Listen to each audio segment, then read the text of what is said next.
Assalamualaikum doktor, nama saya Siti Fatimah binti Masud, nombor matrik S55412. Jadi, saya akan membuat pembentangan mengenai langkah-langkah yang perlu diambil oleh jahat untuk meningkatkan kemahiran interpersonalnya supaya disukai oleh orang sekeliling.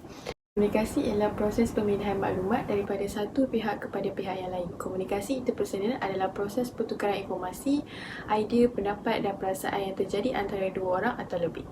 Komunikasi interpersonal sangat penting untuk kekeluargaan, persahabatan, pekerjaan, perniagaan dan kehidupan seharian kita.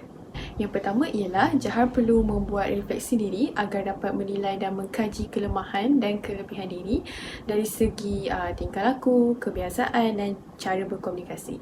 Ini bertujuan agar jahat dapat membaiki perkara yang negatif dalam dirinya dan juga merapatkan lagi hubungan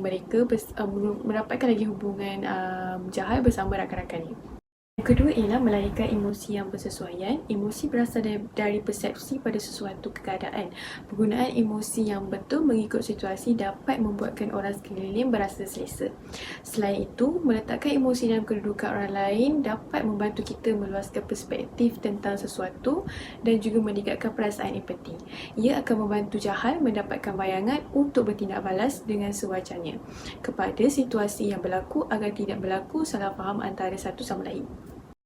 Seterusnya ialah melatih diri dalam kemampuan mendengar. Jahat perlu mendengar perkataan yang disampaikan dengan jelas supaya tidak berlaku salah faham. Selain itu, dalam setiap perbualan juga, jahat juga perlu beri perhatian kepada gerak tubuh dan tindak balas bercerita. Ia akan dapat meningkatkan komunikasi interpersonal jahat dengan komunikasi dua hala yang berkesan. Kemahiran mendengar merujuk kepada keupayaan diri sendiri mendengar dengan teliti dan memahami perkara yang didengar dalam pelbagai situasi. Mendengar mempunyai 6 proses iaitu mendengar, memahami, mengingati, menterjemah, menilai dan memberi maklum balas.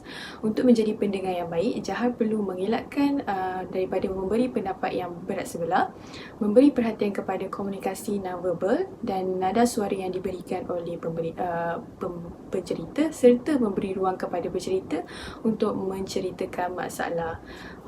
Terdapat beberapa jenis mendengar yang mungkin digunakan oleh jahat mengikut situasi yang berlaku, iaitu mendengar tanpa tindak balas. Mendengar tanpa tindak balas bermaksud mendengar tetapi tidak membuat sebarang tindakan selepas itu.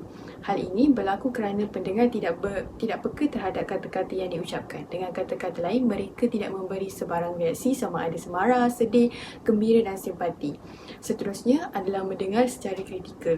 Mendengar secara kritikal biasanya berlaku setelah seseorang itu dapat menguasai kemahiran berbahasa dengan baik. Dan seterusnya adalah mendengar dengan beremosi. Pada peringkat ini, pendengar sudah mula mempunyai kemahiran dalam bahasa yang dituturkan. Pendengar sudah dapat merasakan sesuatu sehingga dapat memberangsangkan emosinya.